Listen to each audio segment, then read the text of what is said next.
Ashley. Hi everyone, thank you for coming. This is Sofia and my name is Dunja, and we will be here with you today and walk you through the program. The whole idea of today's event is that it's a fundraiser event, so all money that we collect today will go straight to the students in Serbia at their universities and any financial needs that they have. Hvala vam što ste došli. Thank you all for coming again. I will now proceed to walk you through the program. So we will start with a first jazz set from our lovely colleagues from the Music University of Gracu. Their names are Lazar Šarenac, trumpet. Uroš Silaški, trombone. Aljoša Andrejević, saxophone. Nikola Peković, piano. Andrija Jakovljević, piano.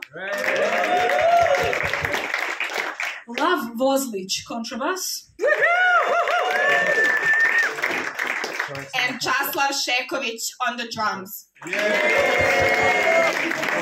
After their lovely set, Sorry. And Nikola Bugarčić. After their first lovely set, we will have a short round of discussions with our three lovely professors, which are here today. So we have Marko Kmezić, Vesna Petković, and Florian Biba.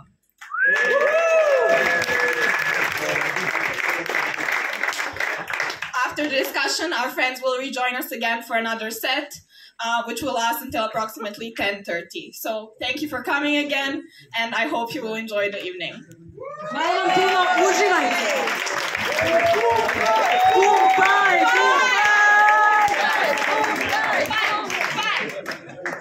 Be here, and it's very hard to, in a certain way, know what to say, because a lot of you are probably here because you know what is going on in Serbia. So it's hard to tell you something new. Probably, I think it's a very, when one has been working on a country like Serbia and the Balkans for 25 years, and I visited Belgrade for the first time 31 years ago when it was a very glim, very doomy situation, and then I participated in some protest as a visitor, as a friend in the late 1990s, and then it was great to be back on the 15th of March in Belgrade, to be part of the protest, to see what is going on, to witness, but also be part of it. I wish there was more attention internationally. I'm very glad that the bikers are on their way to Strasbourg. I think it's an excellent idea that and events like this to kind of bring knowledge about what is going on in Serbia. It's a story of how to deal with authoritarian rule. It's a very smart way in many ways, which I find really inspiring. Many ways which I would have never come up with. The idea that many of the student protesters says the president is not. He's just not he's not relevant. He's not competent for many of the issues. I think is a very brilliant idea to deal with how autocrats try to be powerful and dictate everything, and they just say it's not your job. And that's really, I think, a very clever way. So there are lots of very inspiring things coming out of these protests. Even if we don't know how they will end, we hope that they end with change. But the very fact that they've been going on for 5 months is inspiring, and I think. Maybe to wrap up, I think it's very important well beyond Serbia, and it's well beyond what's going on. There are protests in Turkey, there are protests in Hungary, there have been protests in Slovakia, in Georgia, and they're all connected in a certain way. They're against authoritarianism, against stealing, against corruption, against destroying basic living together, and I think this is a positive sign. And in a time when the world is watching as America is descending into autocracy, and how many parties in Europe want to establish autocratic rule and kind of neo-fascist rule. It's really inspiring to see people going on the streets and fighting for freedom and fighting for a better life. So I think this is something where it's inspiring well beyond Serbia and well beyond the protests. So in a certain way, in dark times all across the world, it's a little sign of hope. And one of the most important impressions for me when I was in Belgrade on the 15th of March is how people treated each other. Because I've been visiting Belgrade many years, lived there for many years, And one of the things which in recent years I felt got worse is the level of aggression in everyday life, the way people treat each other, very often very unkind, very aggressive.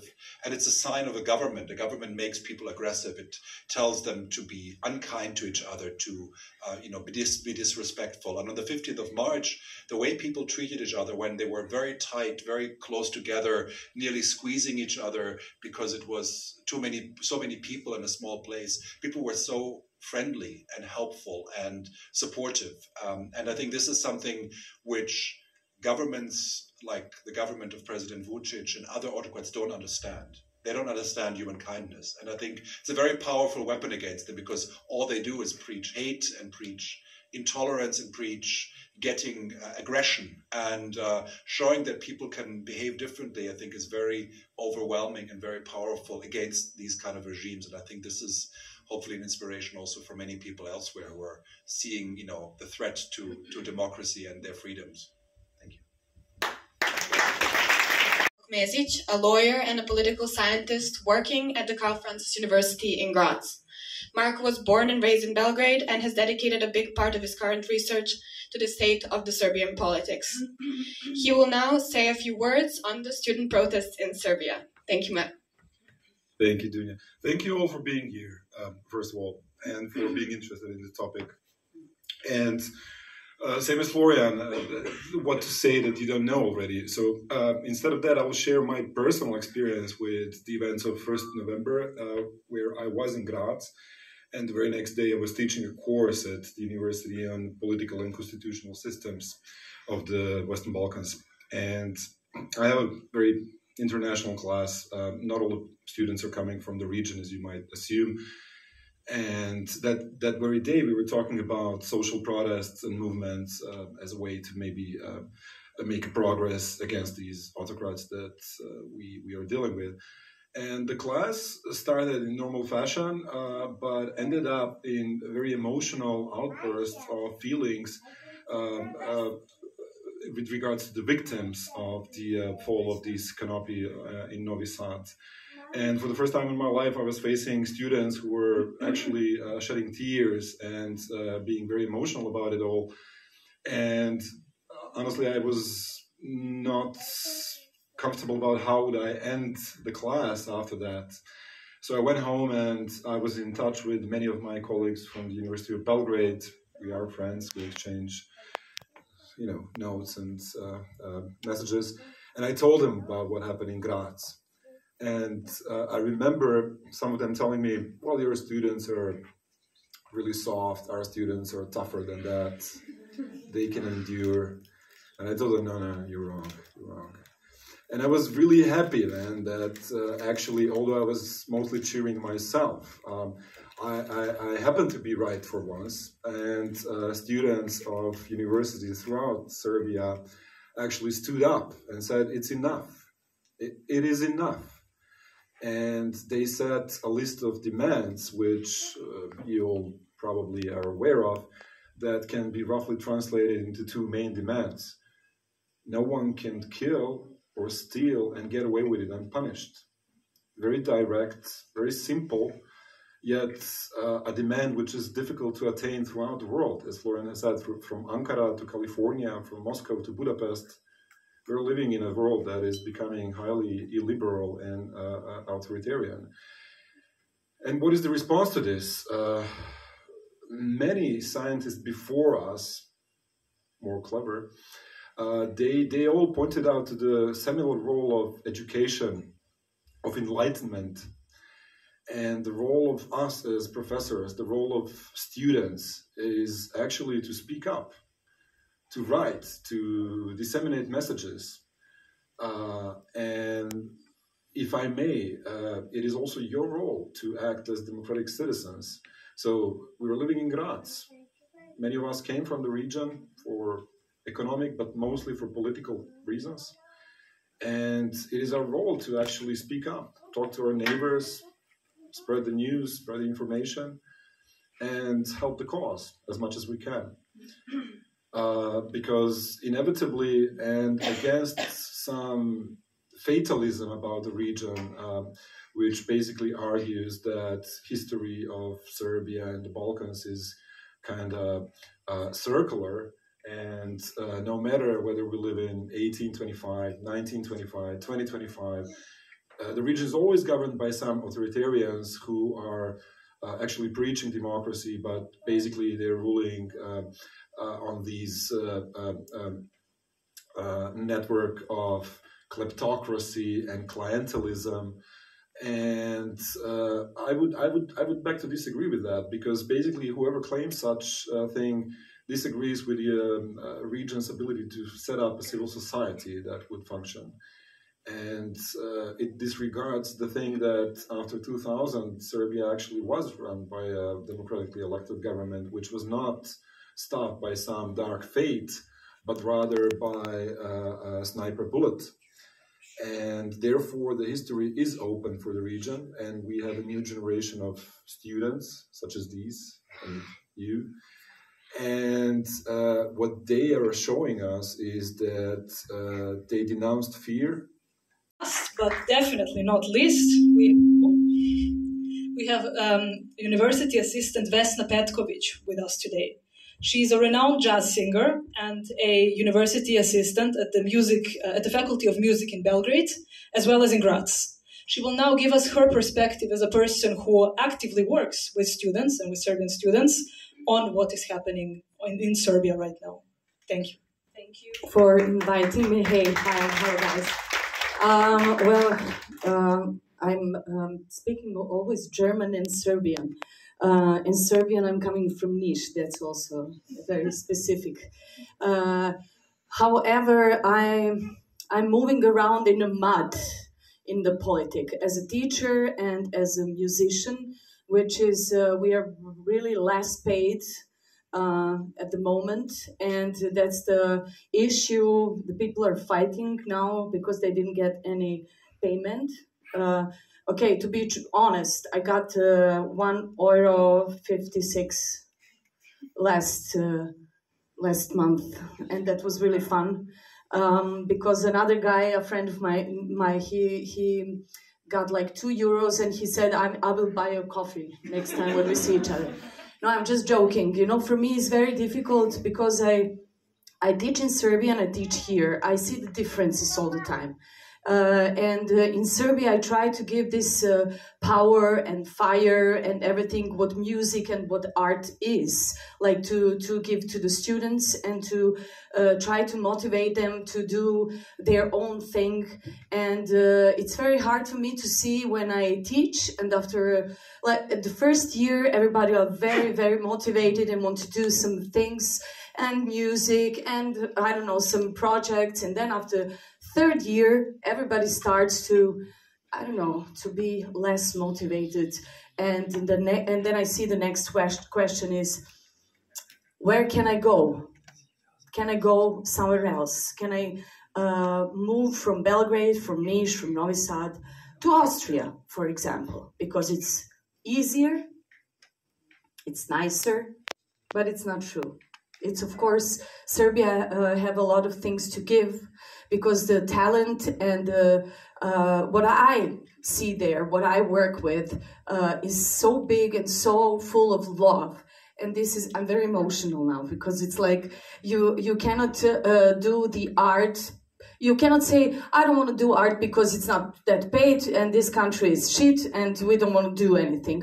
Of course you will do, because it's a necessity. You have to move forward. You can do in sub levels your art, your music, your drawings, whatever you do. And Igor, you know, you've been in Serbia. You know how it works, how a lot of talented people are there. Yes. But it's so hard to move when you are not respected from the government, and when you don't have any kind or very less kind of support, like to do your thing.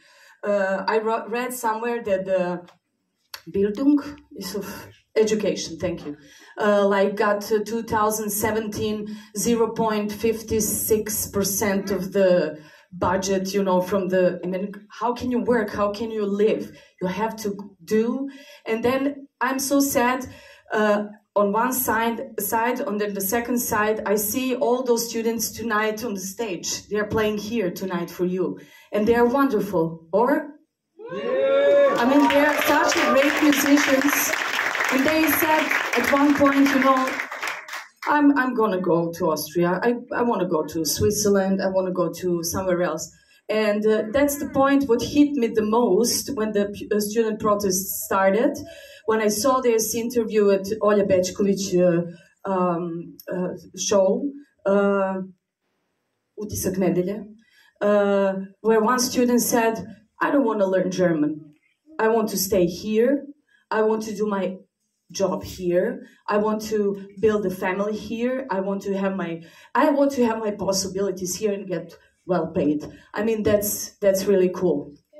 One thing I want to say is I'm a big fan of Ghibli animation movies. I don't know if you know. Do you know? Yes. Chihiro's Reise in Zauberland. I don't know what's the name of English at the moment. And there is this scene where Chihiro is in this witch camp. You think in Austrian media and in Austrian consciousness, this topic is so underrepresented? Who is the question? To everybody of you, but maybe first to the Austrian guy. There are no Austrians. Not even Austrian.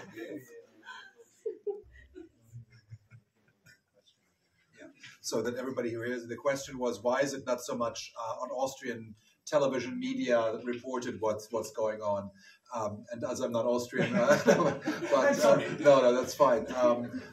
You know, I think, of course, the world is busy with other things. I mean, unfortunately, I mean, with things which are good reason to be giving attention. So I don't blame, and I talk to journalists nearly every other day who try to talk about the protests in Serbia, and I talk to them, and they're saying, you know, you have to understand there's lots of other things happening, and it's really hard for journalists, correspondents to even get an article in the newspaper because the newspaper says, but what about Trump, you know, and everything else. And I think the other thing is also that it's very hard to explain. I mean, yes, it's easy to explain in the sense of saying there are people, but there's not a person. And I mean, even when you talk to diplomats, they say, but who? Yeah. Who is the other person? And this is part, of course, of the brilliance of the protest. There is no other person. It's against the system. It's against the whole idea of a leadership. But for many people, that's confusing. You know, it's like, who are they? What? And then they ask me, what are they for? And I say, well, it's very clear what they want. They want rule of law. They don't want an authoritarian system. But there is not this one person, and that makes it harder, I think, to sell, to communicate, even though I think it's the right message in Serbia, but it's much harder internationally, externally, to tell people that story. Mm-hmm, mm-hmm. Can I add something? I see it in a consequence of, I mean, it's in Georgia, it's in Slovakia, it's in Serbia. There is something going on the whole world. In New York, the people went against Trump and so on. So I believe it's a symptom, but the systemic media are a little bit blind on this side, maybe because they have fear. Do you agree, or is lithium more expensive than democracy? Sorry. Well, obviously, I agree. It's really easy to agree with you on this, and. What is happening in the world is, I mean, what you described is a response to what is happening in the world. What I see happening in the world is, one might argue, a series of crises that we witnessed, and you often talked about it. I don't know, Eurozone, crisis of institutions, COVID crisis, war in Ukraine, but altogether, I mean, if we really want to frame it, it's not a series of crises, it's one really big problem that the world is going increasingly illiberal, and this gives kind of right and birth to a lot of autocratic leaders. If we look at the region that surrounds us, you know, from Budapest to Balkans to Ankara, we all see these autocrats, male figures, that really are capturing their states, their societies, and the answer that Serbian students are actually coming up with is how to reform these societies from within. They're saying we cannot really ask the EU to interfere because these European values, well, Vučić is epitomizing all of them. He's their friend. and they are saying, we will push, we will fight. Often I talk to them, and before the Christmas, I said, okay, but Christmas is coming, now we're all going to go home, and they said, no, we're staying. But the summer is coming, vacations, it's going to be hot in the city, we're staying. What we are doing is we want to reform, we don't want to, we're not going to support this or that political option. We have no guarantees if things remain the same. We will ask for the society to do a very difficult job to reform itself bottom up. And this is actually what they're doing. Of course, they need a help. And this is how I interpret this bike ride to Strasbourg, because ideally, if you want to press the government to change or to impose a change, then ideally you have this kind of sandwich approach where this bottom-up pressure is coming from the citizens, led by students, and the top-down pressure should come from the international institutions, most notably the EU. So let's see. I think that March 15 momentum. That's a really good question. I mean, it's amazing. The culture is so full of energy and full of ideas, And I went for the protest to Niš also, and also to Belgrade, and I saw what the students put all together, all these big dolls, like in Belgrade you saw that with the... Yeah, of course. They had like all those Forderungen. Demands, the 4. Now we have 6. I don't know if you know that. We have 6 demands now. 4 demands, like we have a politician full, a big head full of money. For example, we had like those guys, Chazi. You know this, yeah. I don't know, they made such a great art forms on the street. And I think, now we have, about music, we have like this kind of very protest songs, like Svi u blokade, Svi u blok, something like this. But I think the art will come a little bit after that, when the thing come down. I hope it will come down. And it was amazing to see all those people coming together, singing together. In Niš, we had like over 250 people not standing on the stage at one point, singing, and I was there too. Guys, I never took a Serbian flag, like going like this, or my hand started going like 3 fingers. I never did this before. All those signs were something new for me, and I was crying all the time. All this energy, it was like so moving, and I saw something that I never saw before. I have been to the protest 92, 96, then I came to Gracu, and yeah, I started to learn German, and now I speak English. That's also fun. And it was like to see those people working behind the scene, and putting something beautiful together in the art form. It's amazing. It's love. It's just love, Colleagues from Novi Sad and Belgrade to make an exhibition here about the artistic memes here in Krefna, and maybe even more. There is going on already collecting the placards, collecting the wordings, and it's so creative, and it's such a powerful movement, how they turn bad words into something new meaning. We can learn about this. Our streets are not so full with sprays of political content, which has a witz, a joke, and a deeper meaning. So we can learn from Serbia and from the streets what is going on there. And the Krefna and me, we are going to organize an exhibition around this in the next weeks. I would hope so. Yes, just... Yes, any more questions? No? Yes. Thank you, everyone, again. Pompai! Pompai! Pompai!